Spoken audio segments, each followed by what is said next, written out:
Hello everybody, nice to meet you. Our read was Genesis chapter 37. Let's read it together. Jacob lived in the land where his father had stayed, the land of Canaan. This is the account of Jacob. Joseph, a young man of 17, was tending the flock with his brothers, the sons of Phirah and the sons of Zilpah, his father's wives, and he brought their father a bad report about them. Now Israel loved Joseph more than any of his other sons, because he had been born to him in his old age, and he made richly ornamented robe for him. When his brothers saw that their father loved him more than any of them, they hated him and could not speak a kind word to him. Joseph had a dream, and when he told it his brothers, they hated him all the more. He said to them, "Listen to this dream I had. We were founding sheaves of grain out of the fields when suddenly my sheep rose and stood up night, while your sheep scattered around mine and bowed down to it." His brothers said to him, "Do you intend to reign over us? Will you actually rule us?" And they hated him all the more because of his dream and what he had said. Then he had another dream, and he told it to his brothers. "Listen," he said, "I have another dream, and this time the sun and moon, the 11 stars, were bowing down to me." When he told his father was addressed his brothers, his father rebuked him and said, "What is this dream you had? Will your mother and I and your mothers actually come and bow down to the ground before you?" His brothers were jealous of him, but his father kept the matter in mind. Now his brothers had gone to graze their father's flock near Shechem. And Israel said to Joseph, "As you know, your brothers are grazing the flock near Shechem. Come, I'm going to send you to them." "Very well," he replied. So he said to him, "And go and see if all is well with your brothers and with the flocks, and bring word back to me." Then he sent him off from the valley of Hebron. When Joseph arrived at Shechem, a man found him wandering around in the fields and asked him, "What are you looking for?" He replied, "I'm looking for my brothers. Can you tell me where they are grazing their flocks?" "They have moved on from here." The man answered, "I heard them say, 'Let's go to Dothan.'" So Joseph went after his brothers and found them near Dothan. But they saw him in the distance, and before he reached them, they tried to kill him. "Here comes that dreamer," we said it to each other. "Come now, let's kill him and throw him into one of these stones and say that the ferocious animal devoured him. Then we will see what comes of his dreams." When Reuben heard this, "I tried to rescue from their hands. Let's not take his life," he said. "Don't shed my blood. Throw him into his cistern here in the desert, but don't lay hand on him." Reuben said this to rescue him from them and take him back to his brother.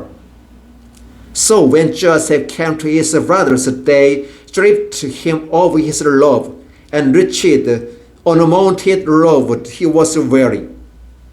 And they took him and threw him into the cistern. Now the cistern was empty.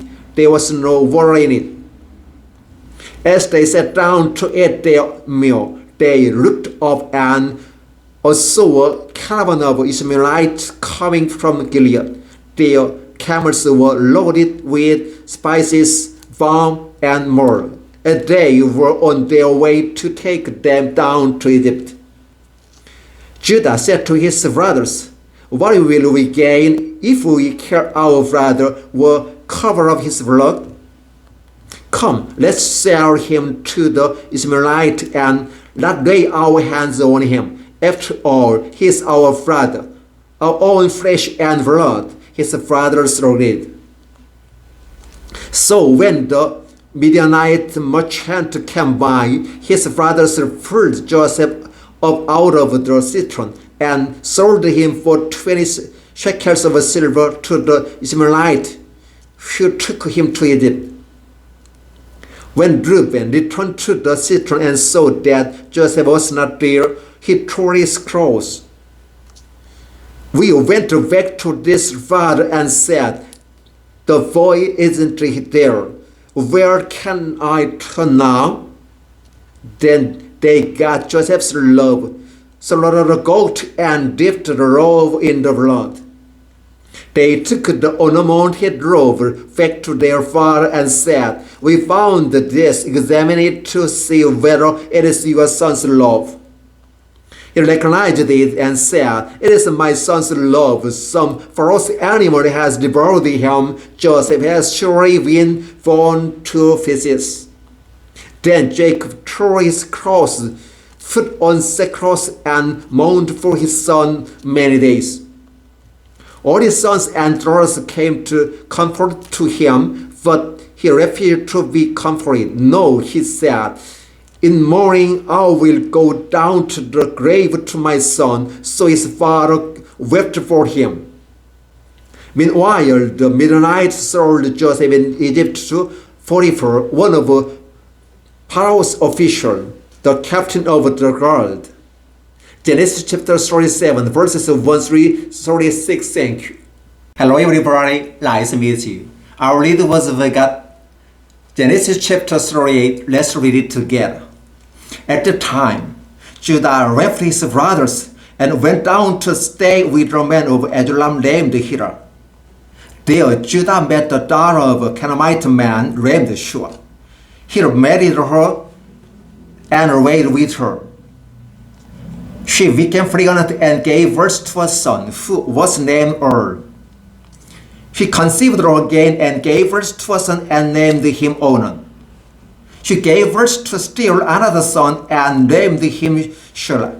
It was at Kazeb that she gave birth to him. Judah got a wife for Er, his firstborn, and her name was Tamar. But Judah's firstborn was wicked in the Lord's sight, so the Lord put him to death. Then Judah said to Onan, "Lie with your father's wife and fulfill your duty to her as a brother-in-law to produce offspring for your father." But Onan knew that the offspring would not be his, so whenever he lay with his father's wife, he spilled his semen on the ground to keep from producing offspring for his father. What he did was wicked in the Lord's sight, so he put him to death also. Judah then said to his daughter-in-law Tamar, "Live as your widow in your father's house until my son Shelah grows up, for he saw he may die too, just like his brothers." So Tamar went to live in her father's house. After a long time, Judah's wife, the daughter of Shua, died. When Judah had recovered from his grief, he went up to Timnah to the man who were Shuri's sheep, and his friend Hira the Adullamite went with him. When Tamar was told, "Your father-in-law is on his way to Timnah to Shuri's sheep," he took over her widow's clothes, covered herself with a veil to disguise herself, and then sat down at the entrance to Enaim, which is on the road to Timnah, for she saw that though Shelah had now grown up, she had not been given to him as his wife. When Judah saw her, he thought she was a prostitute, for she had covered her face. Now realizing that she was his daughter-in-law, he went over to her via roadside and said, "Come now, let me sleep with you." "And what will you give me to sleep with you?" she asked. "I will send you a young goat from my flock," he said. "Will you give me something as a pledge until you send it?" she asked. He said, "What pledge should I give you?" "Your seal and its cord and the staff in your hand," she answered. So he gave them to her and slept with her, and she became pregnant by him. After she left, she took off her veil and put on her widow's clothes again. Meanwhile, Judah went to young goats by his friends the Adullamite in order to get his pledge back from the woman, but he did not find her.